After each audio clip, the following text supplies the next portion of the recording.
Hi மக்களே, welcome to middle class gully cricketers. India cricket வந்துட்டு எவ்வளவு ஒரு டாக்ஸிக் ஃபேன் பேஸ்னா, ஃபர்ஸ்ட் மேட்ச் ஜிம்பாப்வேயோட டக் அவுட் ஆயிட்டாங்க ரிங்கு சிங். இப்போ வாங்கடா ரிங்கு சிங்க டீம்ல எடுக்கலன்னு சொன்னீங்களே, இப்போ வாங்கடா இதை இப்ப புரியுதா ஏன் எடுக்கலன்னு. அடுத்த மேட்சே அவன் 18 பால் 22 பால் 48 அடிச்சிட்டாரு அந்த மனுஷன். நான் என்ன சொல்றேன், ஒரு பிளேயர் ஒரு நாள் நல்லா பண்ணலன்னா ஆக்சுவலா அந்த இந்தியா தோத்த அன்னைக்கு எவ்வளவு ட்ரோல், அதுவும் முக்கியமா இந்தியன் ட்ரோல் பேஜஸ் இன்ஸ்டாகிராம்ல அவ்வளவு ட்ரோல் பண்றாங்க. விராட்டும் போயிட்டாரு, ரோஹித்தும் போயிட்டாரு, அவள் தான் இது ஸ்ரீலங்கா வந்து ஜெயவர்தனையும் சங்ககாராவும் போன மாதிரி அப்படின்னு பேசுறாங்க. விராட் கோலி ரோஹித் சர்மாவும் என்ன சொல்லிட்டு போனாங்க, அடுத்த செட் ஆஃப் பிளேயர்ஸ் ரெடி ஆயிட்டாங்க, நான் அவங்களுக்காக வழிவிட்டு போறேன். அண்ட் இன்னொன்னு என்னன்னா, ஒரு மேட்சை வச்சு நீங்க ஏன் ஹோல்டையும் டிசைட் பண்றீங்க. இப்ப அடுத்த மேட்ச் வந்துட்டு ஒரு ரெக்கார்ட் 230 ரன்ஸ் அடிச்சிட்டாங்க. ஸோ அதனால என்ன, இது வந்துட்டு இன்னும் 2 வருஷம் டீம் கப்படிக்கிற டீம் இது பண்ணிடலாமா. அதான் சொன்னேன்ல, இந்த மாதிரி ஒரு டாக்ஸிக் ஃபேன் பேஸ் வந்துட்டு ரெடியூஸ் ஆகிற வரைக்கும் இந்தியா வந்துட்டு ஒரு மாதிரி ஸ்ட்ரகிளிங் பேஸா தான் இருக்கும். அண்ட் அந்த ஃபேவரட்டிசம் இருந்து நல்லா இருந்தாலுமே வந்துட்டு ஆக்சுவலா தப்பா தான் பேசுவாங்க. அஸ்வின் இடத்துல வேற யாராவது ஆடி இருக்கலாம். ஏன்னா ஜடேஜா வந்துட்டு அவர் டெலிவர் பண்றதுக்கு அவர் எடுத்துக்கிட்ட இயர்ஸ் ரொம்ப ஜாஸ்தி. அவர் 2008 அந்த 2009 T20 வேர்ல்டு கப்ல தோனி எடுத்துட்டு வந்துட்டாரு. பட் ஆனா அங்கெல்லாம் அவர் டெலிவரியே பண்ணல. நீங்க ஆக்சுவலா இப்போ வரைக்கும் ஜடேஜாவோட T20 ரெக்கார்ட் வேர்ல்டு கப்னு எடுத்து பாத்தீங்கன்னா ஒரு மாதிரி புவரா தான் இருக்கும். ஒரு என்ன சொல்றது, ஃபர்ஸ்ட் இனிஷியலா தோனி கோட்டா, அதுக்கப்புறம் ஒரு சீனியர் பிளேயர் கோட்டால அப்படிதான் ஜடேஜா வந்துட்டு T20 வேர்ல்டு கப்ல டிராவல் ஆயிட்டாரு. ஓடிஐ வேர்ல்டு கப்ல நல்லா பண்ணிருக்காரு with bat and ball. But ஆனா T20 வேர்ல்டு கப்ல அவரோட ஸ்டாட்ஸ் கொஞ்சம் போரா தான் இருக்கும். ஸோ அதனால எல்லாத்தையும் நீங்க கன்சிடர் பண்ணுங்க. என்னதான் நீங்க உங்க பிளேயர் எடுத்துட்டு வரீங்க, நீங்க உங்களோட கோட்டான்னு எடுத்துட்டு வந்தீங்கன்னாலும் நீங்க சொன்ன மாதிரிதான், இப் டெலிவர்னா people won't question you. But அவங்க டெலிவர் பண்ணலன்னா மேசிவ் கிரிட்டிசிசம் வரும் உங்களுக்கு. ஸ்ட்ரெயிட்டாவே உங்களை ஃபர்ஸ்ட் ஆரம்பிக்கிறதே அவர் வந்துட்டு ஃபேவரட்டிசம் பண்ணாரு, அதனாலதான் வந்துட்டு டீம் ஒழிஞ்சிச்சு அப்படின்னு தான் சொல்லுவாங்க. பட் கம்பீர் ஸ்ட்ரெயிட் ஃபார்வர்டான ஆளு. எகைன் கம்பீர்னு சொல்றேன், கம்பீர் ஃபேன் நானு. ஸோ அதனால கண்டிப்பா கம்பீர் வந்துட்டு அந்த ஃபேவரட்டிசம் எல்லாம் பார்க்காம நல்ல டீமா டெலிவர் பண்ணுவாங்க நம்புவோம். இன்னொரு ஸ்டேட்மெண்ட்டையும் அவரு சொல்லியிருக்கதே பாத்திருக்கேன். No one can get 3 ICC tournament டிராஃபிஸ்னு சொல்லியிருக்காரு கம்பீர். தோனி அடிச்சிருக்க இந்த ரெக்கார்டு என்னைக்கும் உடைய போறது இல்லைன்னு அவரு நினைச்சா ரோஹித்தை வச்சு அதை முறியடிச்சு காட்டலாம். ஹோப் ஹி டஸ் தட் அப்படின்னு நான் நினைக்கிறேன். பாக்கலாம். இது பண்ணா first person to be happy வந்துட்டு தோனியா தான் இருப்பாரு. தேங்க்ஸ் ஃபார் திஸ் அப்படின்னு சொல்லிட்டு அவர் தான் ஃபர்ஸ்ட் இன்ஸ்டா போஸ்ட் போடுவாரு. So yeah let's see. And இன்னொன்னு சொல்ல நினைச்சேன். இப்ப என்னன்னா, இந்தியா வின் பண்ணிட்டாங்கன்னா வின் பண்றதுக்கு தூக்கி வச்சுன்னு ஆடுவாங்க. இந்தியா தோத்துட்டாங்கன்னு வச்சுக்கோங்க, ஆப்போசிட் டீம் வந்து அங்க ஜெயிச்சிருக்காங்க. எத்தனை page Zimbabwe played good cricket, Zimbabwe surprise India அப்படின்னு போட்டிருக்காங்க. யாருமே கிரெடிட்ஸ் கொடுக்கறது கிடையாது. இவங்க கேவலமா ஆடுறாங்க, இப்பதான் தெரியும் சீனியர் பிளேயர்ஸோட அருமை, இப்பதான் தெரியும் அவங்க மிஸ் பண்ணா என்ன, அவங்க இல்லைன்னா டீம் என்ன நிலைமைக்கு போகும்னு அப்படி எடுத்துட்டு வந்துருவாங்க. அதே பேஜஸ் என்ன பண்ணிருப்பாங்க, நீங்க ஃபைனல்ஸ் தோத்துருந்தாங்கன்னா கோலி வந்து ஸ்லோ நாக் ஆடினாரு, ரோஹித் சர்மா பிக் ஸ்டேஜ்ல சோக் பண்ணிட்டாரு, பண்ட் சோக் பண்ணிட்டாரு, இதே தான் பேசியிருப்பாங்க. ஸோ ஆக்சுவலி என்னன்னா, எதிர டீம் வந்து வின் பண்றப்போ இவங்க நல்ல கிரிக்கெட் ஆடி இருக்காங்க, let them take the credit யாரும் சொல்றது கிடையாது. நம்ம பேசிட்டா இருக்கோம். ஆனா நம்மளது பாக்குறவங்களுக்கு தெரியும் அது. ஆனா நம்மள எத்தனை பேர் பாத்துறாங்க, ஒரு 100-150 பேர் பாக்குறாங்க. ஆனா நம்ம ஆக்சுவலி சிஎஸ்கே அடிச்சுட்டு போறப்ப கூட தோத்துட்டு போனாலும் ஆப்போசிட் டீமுக்கு நம்ம கிரெடிட் கொடுத்துருக்கோம். SRH அவ்வளவு மோசமா தோக்குறப்ப கூட ஆப்போசிட் டீமுக்கு கிரெடிட் கொடுத்துருக்கோம். நம்ம எல்லா வீடியோலும் அதை பண்ணி தான் இருக்கும். இவங்க எதனால தோத்துருக்காங்க, இவங்க எதனால வின் பண்ணிருக்காங்க, டிஃபரன்ஸ் யாருமே பாக்குறது இல்ல. இவங்க இவ்வளவு கேவலமா ஆடிருக்காங்க தோத்துருக்காங்க, இவங்க இவ்வளவு கேவலமா பண்ணிருக்காங்க தோத்துருக்காங்க தான் பேசுறாங்க தவிர்த்து அது ஆப்போசிட் டீமுக்கு ஒரு கிரெடிட்டையும் கொடுக்கறது கிடையாது. சோ அது என்னைக்கு மாறுதோ அப்பதான் கிரிக்கெட்டை வந்து விரும்பி பாக்குறாங்கன்னே தோணும். இப்ப ஆக்சுவலி என்னன்னா, ஃபேண்டம் கிரிக்கெட் தான் போயிட்டு இருக்கேன். இந்தியான்னு சும்மா பேருக்கு தான் சொல்றாங்க. இங்க ரோஹித் சர்மா ஜெயிச்சதுக்காக சந்தோஷப்படுறவங்க தான் ஜாஸ்தியா இருந்திருப்பாங்க இந்தியா ஜெயிச்சிட்டாங்கன்னு நினைக்கிறத விட. இப்ப நானே கூட தான் சொல்றேன், இந்தியா ஜெயிக்கணும் நான் சொன்னேன், நான் டிராவிடுக்காக ஜெயிக்கட்டும் நான் சொல்றேன். எனக்கும் ஒரு ஃபேவரட்டிசம் இருக்கு. நீங்க இவ்வளவு பஞ்ச் பிளேயர்ஸ் இருக்கிறதுல டிராவிட் பாவம் அவ்வளவு கஷ்டப்பட்டு இருக்காரு, அவர் ஜெயிச்சுட்டு போனதான் நான் சொல்றேன். ஓகேவா? பிரசாந்த் ப்ரோ சொன்னாரு, நான் இல்லைன்னு சொன்னேன். இல்ல ஆக்சுவலா அப்ப பாத்தீங்கன்னா தோனி ஃபேன்ஸ்க்கு ரோஹித் வந்துட்டு பெட்டர் கேப்டன் ஆயிடக்கூடாது தோனியை விட அப்படிங்கிறது. கோலி ஃபேன்ஸ்க்கு என்னன்னா, ரோஹித் வின் பண்ணிட்டா கோலியை எல்லாம் கிரிட்டிசைஸ் பண்ணுவாங்க, அதனால வந்துட்டு ரோஹித் இப்ப கடைசியில யார் தான் கப் அடிக்கிறது அப்புறம்? அப்ப கப்பே வேணாம், கடைசி வரைக்கும் நீங்க ஃபேன் ஃபைட்டு IPL இருந்துப்பீங்க. உங்களுக்கு அந்த 2 மாசம் தான் கிரிக்கெட், அந்த 2 மாசத்துக்கு தாண்டி வெளில நடக்கிற எதையும் நீங்க பார்க்க மாட்டீங்க. சோ இதான் ப்ரோ, இதுதான் நான் சொல்றேன். அந்த ஃபேன் வர்ஷிப்பே முதல்ல ஸ்டாப் பண்ணா மட்டும்தான் கிரிக்கெட் நல்லா இருக்கும். அண்ட் பெரிய வேற யாருக்கெல்லாம் கிரெடிட்டே கிடைக்காது. இப்போ அக்ஷர் பட்டேல் எத்தனை பேர் பேசினு இருக்காங்க ஜெயிச்சதுக்கு அப்புறம். சூரியகுமார் ஒரு கேட்ச் பிடிச்ச அப்புறம் சூரியகுமார் வந்து இன்னைக்கு குளோபல் ஸ்டார் ஆயிட்டாரு. அது எக்ஸ்ட்ரானரி கேட்ச் தான், இல்லைன்னு சொல்லல. இல்லைன்னா தோத்து கூட இருப்போம் நம்ம. சரி, அக்ஷர் பட்டேல் அந்த 47 ரன் அடிக்கலாம் என்ன ஆயிருக்கும், அதெல்லாம் மறந்துடுவாங்க எல்லாரும். கிஷோர் ரொம்ப நேரம் பும்ராக்கு கிரெடிட்னு கொடுக்கறதே ஒரு டோர்னமெண்ட்ல இதுதான் ஃபர்ஸ்ட் டைம். பும்ரா வந்துட்டு எல்லா டோர்னமெண்ட்லயும் ஈவன் நம்ம வந்துட்டு ஆக்சுவலா போன வேர்ல்டு கப் வந்துட்டு 2023 வின் பண்ணியிருந்தோம்னா முகமது ஷமி கிரெடிட் கொடுத்திருப்பாங்க. தோத்ததுல முகமது ஷமியை பத்தி யாருமே பேசல. அந்த மனுஷன் செம்மையா போட்டார் த்ரூ அவுட் தி டோர்னமெண்ட். இது வித்தியாசமே என்னன்னா, இந்த எப்படி இருக்குன்னு வச்சுக்கோ, கிரிக்கெட்டும் இப்ப எப்படி இருக்குன்னா சோஷியல் மீடியா மாதிரி தான் இருக்கு. திடீர்னு ஒரு நாள் ஒரு ரீல் வந்து ஒரு 1 மில்லியன் 10 மில்லியன் வியூஸ் போச்சுன்னா அவங்க அடுத்த நாள் செலிபிரிட்டி, அவ்வளவுதான். அதுதான் இந்தியன் கிரிக்கெட்டும் என்டர்டெயின்மெண்ட் ஆயிடுச்சு, பிசினஸ் ஆயிடுச்சு. அதனாலேயே எல்லாரும் அந்த ஃபேன் இதுன்னு கிரியேட் பண்ணிட்டாங்க. சொல்லுங்க கிஷோர் ப்ரோ, உங்க தான் சொல்லுங்க. இதை பத்தி நம்ம நிறைய பேசியிருக்கோம். வேற ஃபர்ஸ்ட் வந்து என்னன்னா பேக் பண்ணுவாங்க. அந்த பேக்கை வந்து யார் பண்ணுவாங்கன்னா பேட்ஸ்மேனா தான் பண்ணுவாங்க. எத்தனை பவுலர்ஸ் பேக் பண்ணிருக்காங்க. இப்போ இதுலயே நான் இது சொல்லணும் வந்தேன். நீங்க வேணா பாருங்க, சாம்பியன் ட்ரோஃபி இந்தியா ஜெயிக்கதோ இல்லையோ, என்னதான் நினைச்சாலும் கம்பீர் கிட்ட உன் வேலை 7 பேரை தான் ரெடி பண்ணும், 4 பேர் ரெடி பண்ணக்கூடாது. 4 பேர் ரெஸ்ட்ல இருப்பாங்க. அவனை நான் சீரியஸ் ஆட விட மாட்டேன். அவன் டைரக்டா 2021 வேர்ல்டு கப் ஆடும். ரோஹித் சர்மா, கோலி, ஜடேஜா வேற ஏதாவது சீனியர் தான் அப்படிதான் பண்ணுவாங்க. இல்ல யாராச்சும் சீனியர் தானா எனக்கு மேபி 30+ வேற ஏதாச்சும் ஆனா பேச்சு சூரியகுமார் சும்மா சொல்றேன். அந்த மாதிரி வந்து இவங்க போட்டு சொல்லிடுவாங்க, உன் வேலை 7 பேர் ரெடி பண்ணு, இல்ல 8 பேர் ரெடி பண்ணு, நீ 3 பேர்லாம் 11 ரெடி பண்ணாது, நான் விட மாட்டேன். ஏன்னா இதெல்லாம் 2011 பண்ண வச்சாங்க. ஸோ இந்தியன் பாலிடிக்ஸ் ரொம்ப பெருசு. என்னதான் கோச், அவர் ஃபாரின் கோச், அவரையே அடக்கி இவங்க 8 பேரை வச்சுக்கிட்டு மிச்சம் 3 பழைய கைகளை விளையாட வச்சவங்க. இந்தியாக்காரரு தம்பி ஓரமா உட்கார பண்ணா உட்கார போறாரு. ஸோ அந்த பாலிடிக்ஸை ஃபர்ஸ்ட் பண்ணுவாங்க. அதுக்கப்புறம் இந்த பேக் பண்றாங்க, இந்த ரோஹித் ஹிட்மேன் வர்சஸ் கோலி அப்படி இப்படி எல்லாமே பேட்டில் போகுது. எல்லா ஃபேன் பேஸ் இருக்கு. எத்தனை பவுலர் ஃபேன் பேஸ் இருக்காங்க. இந்த பவுலர் வர்சஸ் இந்த பவுலர், இந்த டீம்ல இந்த ஃபாஸ்ட் பவுலர் இருக்காங்க. இந்தியால பேட் கமின்ஸ் ஃபேன் பேஸ் இருக்கும். ஆனா வந்துட்டு பும்ராக்கோ இல்ல வந்துட்டு இந்த வாட்டி நல்லா ஹர்ஷதீப்புக்கு ஃபேன் பேஸ் இருக்காது. எங்கேயுமே ஏன் இன்டர்நேஷனல் எடுத்துக்கோங்க, இந்தியன் பேட்ஸ்மேன்ஸ் எல்லாம் பேக் பண்ணிருக்காங்க. அவங்க எல்லாம் 41 வயசு. எனக்கு தெரிஞ்சு இந்தியன் பவுலர்ஸ் ஹையஸ்டாவே ஏதோ 37, 38 விளையாடிருக்காங்க நினைக்கிறேன். அதுக்கு மேல விளையாடல. ஐ திங்க் ஜஹீர் கான் நினைக்கிறேன். அதுதாண்ட யாருமே 42 வயசுல விளையாட்டு போனார் சச்சின். ஏன் ஓடி போட முடியாதா? போட முடியும், கண்டிப்பா போட முடியும். ஃபிட்னஸ் இருக்கான். அவங்களெல்லாம் பேக் பண்ணவே மாட்டாங்க. எந்த பிளேயரும் பேக் பண்ண மாட்டாங்க. நான் முதல்ல சொல்லியிருக்கேன். அதுல வேற ஒரு பவுலர் இன்ஜுரி ஆகி போயிட்டானா அவன் கட்டியே முடிஞ்சிருச்சு. அதை பிரேக் பண்ணது பும்ரா. அவர் நான் கன்ஃபார்ம் ரொம்ப பெரிய சொல்லியே ஆகணும். கண்டிப்பா நான் விக்கி கிட்ட சொல்லிட்டே இருப்பேன். புவனேஸ்வர் குமார், முனாஃப் பட்டேல், பிரவீன் குமார், அந்த லைன் வெங்கடேஷ் பிரசாத், ஜவஹர் ஸ்ரீநாத், யார வேணா எடுத்துன்னு போனா ஒரு இன்ஜுரியில போயிட்டு வந்தாங்கன்னா முடிஞ்சிச்சு, அவன் கேம் முடிஞ்சிச்சு, புது பவுலர் ரெடி பண்ண வேண்டியதான். அதை ஒருத்தர் இவர் பிரேக் பண்ணியிருக்காரு. அதே மாதிரி இப்ப வர நெக்ஸ்ட் ஜென்ரேஷன்ல இருக்கவங்களும் நம்ம இன்ஜுரியில போனா நம்மளால திரும்பி ரெடியாகி வர முடியும். இந்தியன் டீம் பேக் பண்ணல, அவரா ரெடியாகி அவரா வந்து அவரா நல்லா போட்டாரு. சத்தியமா நல்லா போடணும்னா அவர் அந்த பழசு நினைச்சு பாத்துருக்க மாட்டாங்க. IPL ரெக்கார்ட்ஸை பாத்துருக்க, எதையும் பாத்துருக்க வெளியே அமிச்சிட்டு இருப்பாங்க. சோ அவர் ஒரு ஹோப் கொடுத்திருக்காரு, நான் நல்லா போட்டு நான் ரெடியாகி நான் நின்னுக்கிறேன். அதுக்கப்புறம் முகமது ஷமி இன்ஜுரி ஆனாலும் சரி, ஏதாச்சும் ஒரு கான்ட்ரவர்சியில இந்தியா டீம் மேலேயே அலிகேஷன்ஸ் வச்சாரு.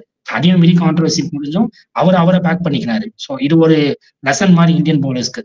இதை வச்சு அவங்களே பேக் பண்ணின மாதிரி விக்கி சொல்றதுதான், பவுலர்ஸ் தான் மேட்சை வின் பண்ண வைப்பாங்க. அது எப்ப நம்ம இந்தியா ஒரு போர்டுக்கு புரியுதோ, எப்ப நம்மளோட ஃபேன்ஸ்க்கு, ஐ மீன் டோட்டல் இந்தியா 130 கோடியா, அவங்களுக்கு எப்போ இது புரியுதோ அப்பதான் வந்து எல்லாரும் ஒரு பவுலரை கோச்சா, ஒரு பவுலரை கேப்டன் ஆக்குங்க எல்லா ஃபார்மேட்லயும் சொல்ல ஆரம்பிப்பாங்க. இன்னைக்கும் பேட்ஸ்மேன் தான் வேணும், பேட்ஸ்மேன் தான் வேணும்ன்ற மாறி பவுலர்னு வரும். இது எல்லாமே மாறும். பவுலர்ஸ் பேக் பண்ணுவாங்க, பவுலர்ஸ்க்கு போர்டு பிடிப்பாங்க.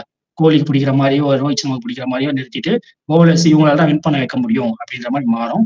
அதுக்கு முதல்ல வந்து கிரிக்கெட்டா பார்க்கணும். அதை விட்டுட்டு எனக்கு இவனை பிடிக்கும் அவனை பிடிக்கும் அந்த மாதிரி பாக்குறதெல்லாம் நிறுத்தணும். என்டர்டைன்மெண்டா பாக்குறாரு. ஸ்போர்ட்ஸ் அது அநியாயமா என்டர்டைன்மெண்ட் ஆக்கிட்டாங்க. அது நம்மளால ஏத்துக்கவே முடியல. சத்தியமா நீங்களே ஏத்துக்க மாட்டீங்க, விக்கியா நம்ம எல்லாம் விளையாடி இருக்கோம்.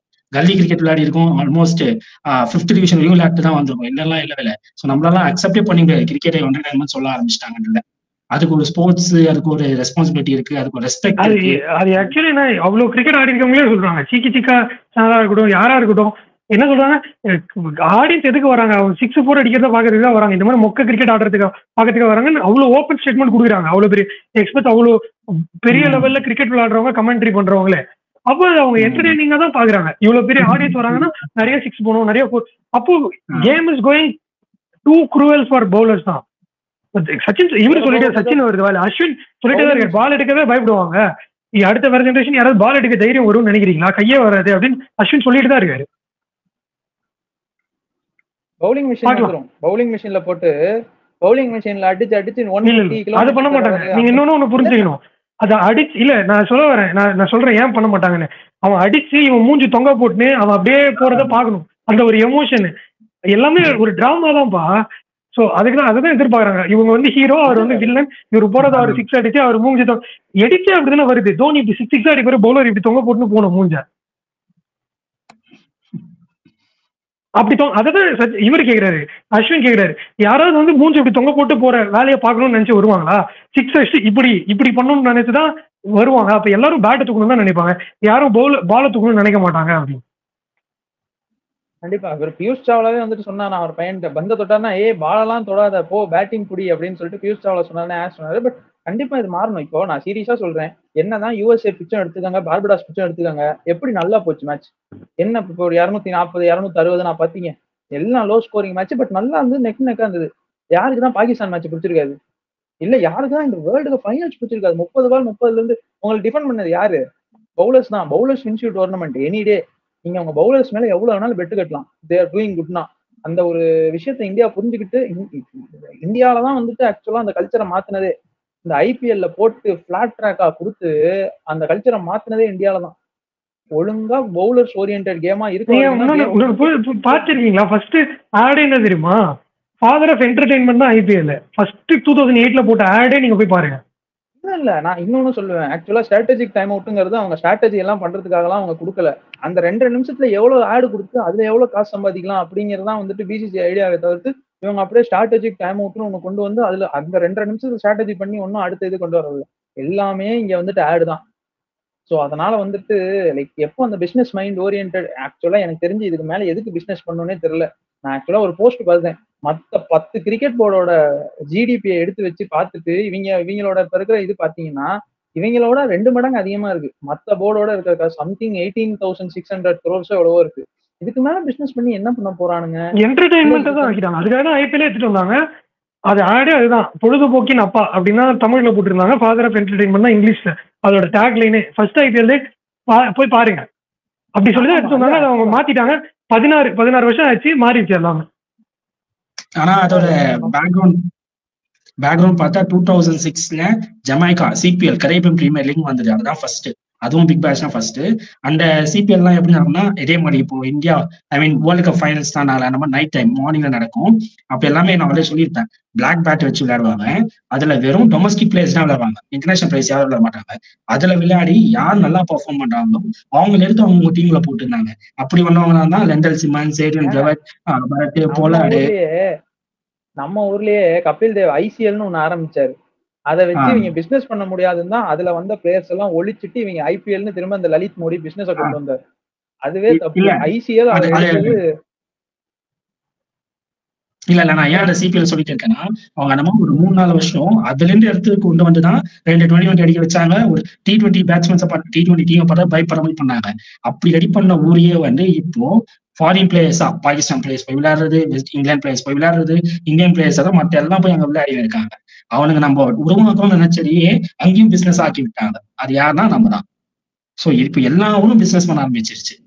அவங்கவுங்க அவங்க ஊர்ல இருக்க டேலண்ட்ஸை வெளியே கொண்டு வரணும் பட்டாங்க. இதுல இன்னும் அதை எந்த தப்பு பண்ணாம இருக்குன்னா ஒரே ஒரு கண்ட்ரி தான், ஆஸ்திரேலியா மட்டும்தான். அவங்க மட்டும்தான் இன்னமும், அவங்களுக்கு மேபி இந்தியா அலோவ் பண்ணாலும் பண்ண மாட்டாங்களா தெரியல, அவங்க மட்டும்தான் ஆல்மோஸ்ட் 8 to 9 பிளேயர்ஸ் அவங்க பிளேயர்ஸே வச்சு விளையாடுறாங்க. அவங்களோட டொமஸ்டிக் பிளேயர்ஸ் ஏதாவது வச்சு விளையாடுறாங்க. ஏதாவது கொஞ்சம் ஒரு 2-3 பேர் மட்டும் அதிகமா பாகிஸ்தான் வராங்க. மற்றபடி மீது யாரும் அவ்வளவு சேர்க்க மாட்டாங்க. அதனால அந்த ஊர்ல பிபிஎல் நடக்கும்போது ஆஸ்திரேலியாவே டூர் ஆடிட்டு இருப்பானுங்க. அதுதான் சொல்ல வந்தேன். அவங்களுக்கு விண்டோ எல்லாம் கிடையாது. அவங்க ஆஷஸ் ஆடிட்டு இருப்பாங்க. அவங்க பாக்ஸிங் டே கிரிக்கெட் ஆடிட்டு இருக்கப்போ இவங்களுக்கு பிக் பேஷ் வந்துட்டு இருக்கும் டிசம்பர்ல. இப்போதைக்கு அவங்க மட்டும் தான் நம்ம போயிருக்காங்க. இங்கிலாந்தும் மாறிட்டாங்க. அவங்களும் வந்து பிளேயர்ஸ் வேணும் அப்படின்னு சொல்லி மாறிட்டாங்க. ஆஸ்திரேலியா மட்டும் அவங்க கிரிக்கெட்டே மாத்திட்டாங்க. அவங்க 100ன்னு சொல்லிட்டு அவங்க தனியா வேற ஏதோ விளையாண்டுட்டு இருக்காங்க. 100ன்னு சொல்லிட்டு 100 பால் டோர்னமெண்ட்னு. இது எல்லாமே அதான் ப்ரோ. T10 வந்துச்சு. அடுத்து பாருங்க 5 ஓவர்ஸ் மேட்ச் வந்துரும். எனக்கு தெரிஞ்சு இந்த கிரிக்கெட் கேம்ஸ்ல எல்லாம் விளையாடுவோம் சூப்பர் ஓவர் வேர்ல்டு கப்னு, ஒரே ஒரு ஓவர்.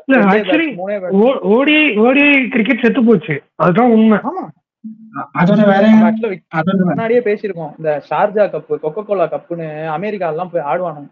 அதெல்லாம் எவ்வளவு சூப்பரா பாத்துட்டு இருந்தோம். எவ்வளவு 2011 வேர்ல்டு கப் எடுத்துக்கோங்க ப்ரோ. அதுதான் ப்ரோ எல்லாரும் ஹோல் நேஷனும் பார்த்துச்சு. அப்ப வந்துட்டு இது வந்துச்சு, T20 வேர்ல்டு கப்பும் நடந்துச்சு, T20 ஐபிஎல்லும் நடந்துட்டு இருந்துச்சு. ஆனா ஏன் எல்லாம் வந்துட்டு வந்து உட்காந்தாங்க? அப்ப வரைக்கும் தான் கிரிக்கெட் நியூட்ரலா இருந்துச்சு. பேட்ஸ்மேன் வாசஸ் பவுலர்னு இருந்துச்சு. எப்போ பேட்ஸ்மேன் ஃபேவரா போச்சோ அதுல இருந்தே இந்த கிரிக்கெட்டோட அந்த ஒரு டவுன்ஃபால் ஸ்டார்ட் ஆயிடுச்சு. இன்னொரு பாயிண்ட் ஆட் பண்ணோம். இந்த 2012, 10, 11க்கு அப்புறமா தான் பயங்கரமா T20 எஸ்டாப்ளிஷ் ஆச்சு, அதுக்கான IPL. ஆனா அதுக்கு முன்னாடி வந்து எந்த டீமுக்கான ஆஸ்திரேலியா தவிர எந்த டீமுக்காண்டாலும் ஒரு பவர் ஹிட்டர் வேணும், இவெல்லாம் வெளியே அடிப்பான் அப்படின்னா ஹாங்காங் சிக்ஸர்ஸ்னு ஒன்று நடத்துவாங்க. அந்த ஹாங்காங் சிக்ஸர்ஸ் தான் யூசர் பட்டெல்லாம் வெளியே வந்தாரு. சோ அது வெறும் 6 ஓவர், ஒரு ஓவர் 8 பால்லாம் எக்ஸ்ட்ரா வைப்பாங்க, 30 ரன் எக்ஸ்ட்ரா ரிட்டையர் ஆயிட்டு போயிடலாம். அதுலதான் நிறைய இவ்வளவு அடிக்க முடியுமா, ஃபீல்டரும் 5 பேர் தான் வச்சு விளையாடணும். அதுல இருந்தா நிறைய ஹிட்டர்ஸ் விளையாடலாம். ஆமா, மேக்ஸ் எல்லாம் அதுதான் ஆடி ஓப்பனிங் வந்து அதுக்கப்புறம் தான் இந்தியா IPL எடுத்துட்டு வந்தாங்க. அது வச்சு இந்தியாவுக்கு வந்து ஒரு 2-3 பவர் விக்கெட்ஸ் கிடைச்சாங்க. இப்ப எல்லாம் 6 அடிக்கணும், எல்லாம் பேட்டை விடணும், எல்லாரும் எப்படி போல அடிக்கணும், அந்த மாதிரி மொத்தமே மாட்டி விட்டாங்க. நீங்க சொன்ன அந்த ஃபிளாட் ட்ராக் என்டர்டைன்மெண்ட் அது இது பண்ணி அதெல்லாம் அப்பெல்லாம் பாக்குறப்போ ஓகே, மிஞ்சி போனா ஒருத்தர் 2 பேர் அடிப்பானா வெளியே, அப்படித்தானே இருந்தது. 2011 கூட பாத்தீங்கன்னா கம்பி, யுவராஜ், தோனி, மீதி யார் வெளியே அடிப்பாங்க? கிரவுண்ட் சைஸும் பொட்டி மாதிரி எடுத்துட்டு வந்துட்டாங்க, தொட்டா போய் விழுற மாதிரி.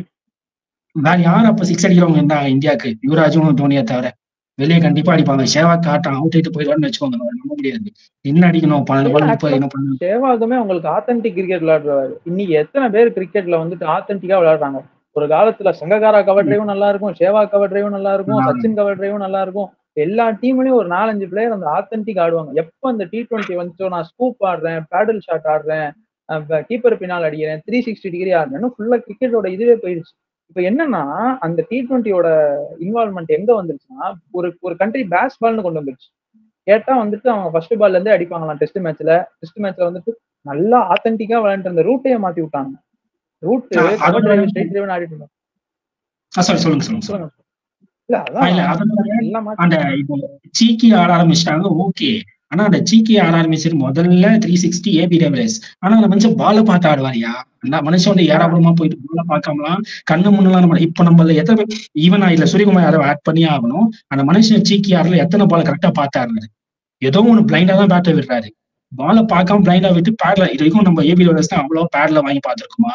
இல்ல ஸ்வீப் ஆடி LB வாங்கி போயிடும், பார்த்திருக்க மாட்டோம். இந்தியா கிட்ட அவனா ரன் அவுட் இல்லைன்னா ஸ்டம்ப் இட், அதுவும் தோனி.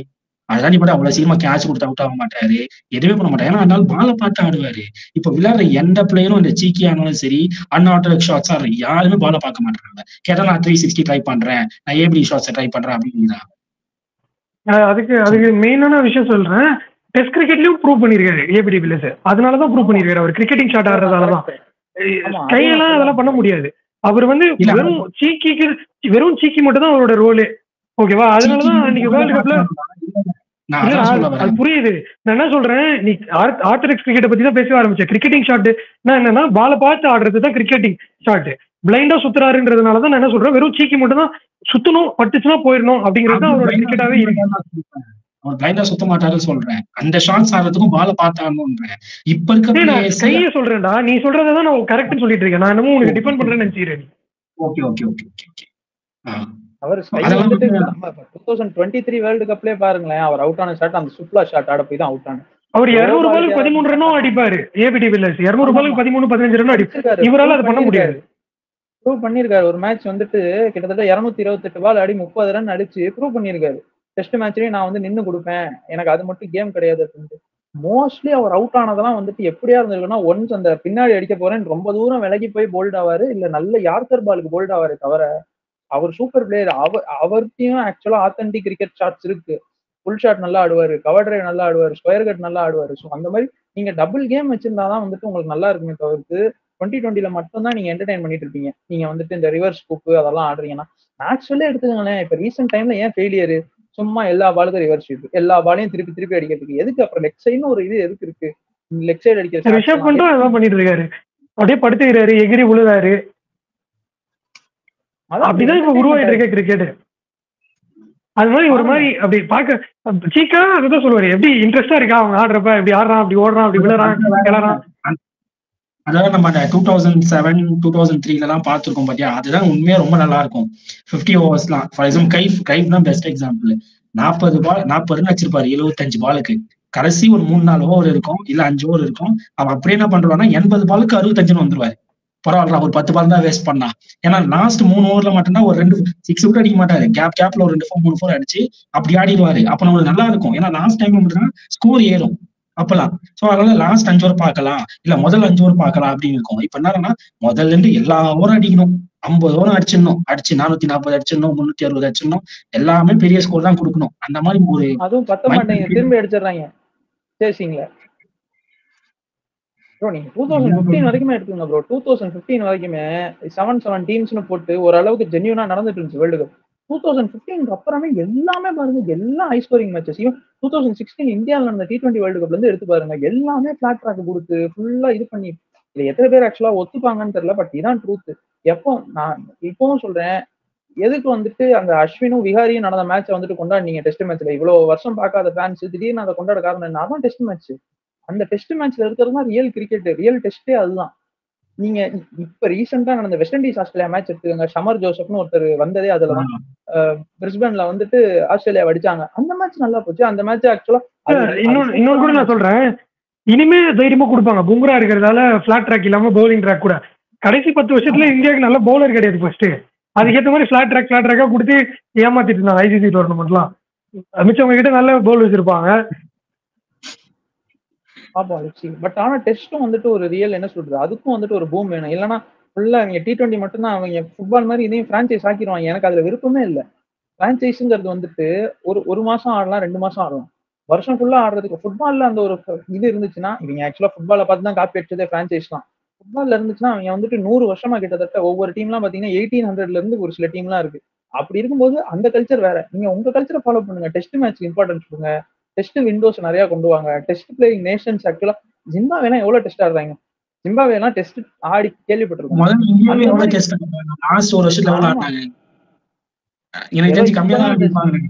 இங்கிலாந்தோட ஆடின 5 டெஸ்ட் மட்டும் தான் எனக்கு தெரிஞ்சு கடைசியா அவங்க நல்லா ஆடின டெஸ்ட்னு. அவங்க டெஸ்ட் சீரீஸ்னா 2 டெஸ்ட் சீரீஸ்னு வைக்கிறாங்க. 3 வச்சா தானே டிசைடே பண்ணுவாங்க. 2 டெஸ்ட் மேட்ச் வச்சு என்ன பண்ணுவீங்க? 3 வச்சா தான் ஒண்ணு அதுலயே ஒண்ணு டிரா ஆச்சுன்னா திரும்ப சீரீஸ் லெவல் தான். இப்ப நம்ம இவ்வளவு 1 மணி நேரம் பேசிருக்கோம். இதை வந்துட்டு ஒரு 100 பேர் பாத்துறாங்க, இல்ல ஒரு 200 பேர் பாக்குறாங்கன்னே வச்சுக்கோங்களேன், இந்த கருத்தை ஒத்துக்கவே மாட்டாங்க. ஏன்னா இந்த IPL கொண்டு வந்து BCCI ஃபுல்லா எல்லாத்தையும் பிரெயின் வாஷ் பண்ணிட்டாங்க. 2020 தான் வந்துட்டு ரியல் ஃபார்ம் ஆஃப் கிரிக்கெட் அப்படின்ட்டு. அது மாறாத வரைக்கும் நல்லா இருக்காது. நீங்க என்னதான் நீங்க கிரிக்கெட் விளையாண்டீங்கனாலுமே இதுவாதான் இருக்கும். இது அதான் விக்கி ப்ரோ சொன்ன மாதிரி இது ஒரு டிபேட்டபிள் டாபிக் போய்கிட்டே தான் இருக்கும். ஸோ தேவைப்படுற டிஸ்கஷன் தான் இது. லாஸ்ட் மினிட் வரைக்கும் பாக்குறவங்களுக்கு நம்ம பெரிய சல்யூட் தான் அடிக்கணும்.